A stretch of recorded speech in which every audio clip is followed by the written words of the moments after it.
Oke, kayak biasanya hari ini kita bakal bahas salah satu topik dari Q&A gitu ya buat ngejawab semua pertanyaan kalian seputar e-commerce kayak Shopee, TikTok, gitu, marketplace, affiliate. Jadi ya tanpa berlama-lama lagi yuk kita cus ke kontennya. Yang pertama, ada dari nama akun Naila Nurani Fauzia. Pertanyaan, kok toko baru bisa nggak main affiliate? Nah, sebenarnya gini, toko baru bisa atau nggak? Jawabannya sebenarnya bisa.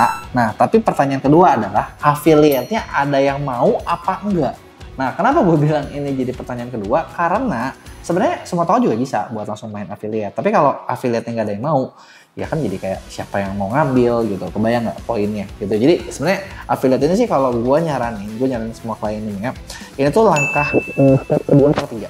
Biar apa? Ya daripada kalian buang waktu ngajakin orang nggak ada yang mau gitu. Terus kalian buang sampel dan nggak efektif gitu.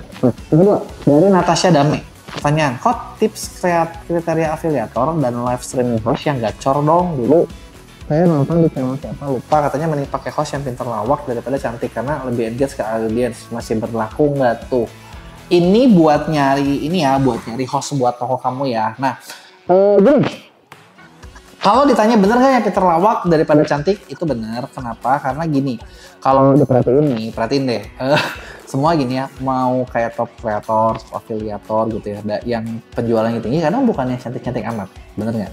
Yang orang perhatiin itu entertain itu datang dari dua macam, apakah cantik sekali, tapi kalau cantik juga kayaknya mungkin bukan buat jualan kali ya, atau misalnya yang memang bisa ngerangkul gitu ya, bisa ngerangkul, bukan terlawak sih, tapi maksudnya bisa mencairkan suasana. Jadi kayak gini deh, kamu aja sekarang lagi nongkrong, lebih senang sama mana? Orang yang cantik, ganteng banget tapi kaku, atau misalnya orangnya sih biasa aja gitu tapi asik gitu loh buat ajak ngobrol, pasti pilihan kedua kan. Terus udah gitu dari nama akun Liza Nurlatifah, kok kalau toko aku masih baru dan belum ada barang terjual sama sekali, bisa nggak buat sub account? Sub account setahu gue kalau baru nggak bisa loh, setahu gue ya, tapi gue nggak tahu aturan terbarunya seperti apa, tapi setahu gue itu harusnya udah lebih jalan dulu baru bisa sub account, ada fitur tambahan. Karena gini, konsep di Shopee itu kalau kamu perhatiin, kamu baru mulai sama toko yang udah kuat, itu banyak fitur-fitur tambahan yang dikasih di tengah. Jadi kayak kamu tuh harus achieve ini dulu baru dikasih gitu. Terus dari nama akun miliki tutorial. Kalau iklan TikTok Ads hasil yang bagus ketika performanya apa sih yang diunggulkan? Apakah CPA, CPC, CPR atau yang lainnya? Nah, sebenarnya gini, kalau TikTok Ads yang paling bagus atau paling penting tentu saja adalah CPA atau CPR. CPA atau CPR itu mirip, sebenarnya kan cost per action atau cost per result. Karena hasil akhir yang kita tuju tuh itu, gitu kan. Karena gini, gue sering ngalamin gini ya ketika jalanin iklan, CTR-nya tinggi, oh berarti kan orang pada datang dong. Tapi hasil akhirnya mahal, kenapa? Mungkin ada yang nggak optimal. Atau gini, gue juga punya beberapa iklan yang CTR-nya tuh rendah banget, jadi kayak, ih kok orang nggak ada yang mau klik, tapi tiap klik order gitu loh. Nah ujung-ujungnya apa? Ya kalau menurut gue ya yang order dong ujungnya kan, bener nggak? Nah, terus nama akun dari Luis Fernaldi. Kok kalau buat voucher toko lebih baik jangka panjang sekitar 6 bulan atau 1 minggu sekali dengan jangka waktu cuma beberapa hari, 2-3 hari aja. Sebenarnya gini, kalau ngomong yang ideal adalah kita kan perlu ngajak orang buat konversi ya. Konversi itu ngomongin yang namanya scarcity keterbatasan. Bener nggak? Nah, paling ideal ya sebenarnya dikasih pendek. Supaya pas sekarang itu bayangin deh. Gue kasih lo voucher. Misalnya buat beli buku gua nih. Diskon 50.000. Tapi berlakunya yang pertama 1 tahun, yang kedua berlakunya 3 hari. Mana yang lu bakal take action paling cepat? Gue yakin lu pasti bakal take action yang 3 hari, bener gak? Atau berlaku cuma buat besok, maksimal sampai besok. Nah itu tuh bakal bikin kita, oh mumpung lagi inget, mumpung lagi anget, mumpung lagi seger, langsung di action. Nah beda kalau misalnya gue bilang sama lo gini, ini gue kasih voucher 1 tahun berlakunya, santai aja. Apa yang lo lakuin? Santai aja. Udah santai, apa yang terjadi? Lu lupa, ujung-ujungnya kagak beli gitu ya. Jadi itu dia nih poinnya. Jadi bagus mana? Bagus yang tadi ya. Terus berikutnya dari nama akun Wisnu Prasetyo. Kok Shopee sekarang kok sehabis lebaran sepi banget sampai sekarang? Kata siapa? Gini. Kalau kamu benar-benar sepi banget setelah lebaran, itu artinya kamu kemarin ya benar-benar kebawa naik pas lebaran, tapi setelah itu udah. Nah, sebenarnya yang bikin tokonya sepi banget setelah event atau apa itu ada beberapa poin. Satu, gue nggak tahu nih, lu beneran soalnya apa nggak? Suka ada yang pembatasan traffic setelah campaign. Kenapa? Lu nggak bisa fulfill.